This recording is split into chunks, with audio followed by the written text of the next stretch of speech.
అందరి సమాచారం న్యూస్ ఛానల్కి స్వాగతం. హోర్ముజ్ జలసంధి ఇప్పుడిది సముద్రం కాదు, యుద్ధరంగం.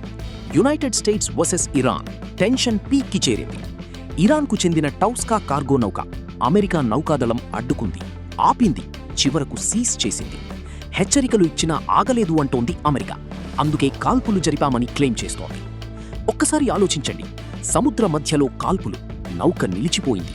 ఇది చిన్న విషయం కాదు. ఇప్పుడు ఆ నౌక అమెరికా మెరైన్స్ కంట్రోల్లో ఉంది. లోపల ఏముంది, ఏం తీసుకెళ్తోంది అన్నది పెద్ద మిస్టరీ. ఇక ఇరాన్ సైలెంట్గా ఉండదుగా. ఇది దోపిడీ అంటూ ఫైర్ అయ్యింది. అక్కడితో ఆగలేదు, ప్రతీకారం స్టార్ట్ అయ్యింది. నివేదికల ప్రకారం అమెరికా నౌకలపై డ్రోన్ దాడులు.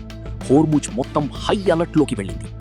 ఇంకా షాక్ ఏంటంటే, హోర్ముజ్ జలసంధిని మూసివేసినట్టు సమాచారం. గుర్తుంచుకోండి, ప్రపంచ చమురు సరఫరాలు పెద్ద భాగం ఇదే రూట్. ఇది క్లోజ్ అయితే ప్రపంచం మొత్తం షేక్ అవుతుంది.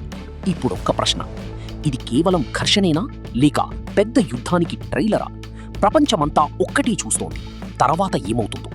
మరిన్ని నిజమైన తాజా అప్డేట్స్ కోసం మా అందరి సమాచారం ఛానల్ను సబ్స్క్రైబ్ చేయండి.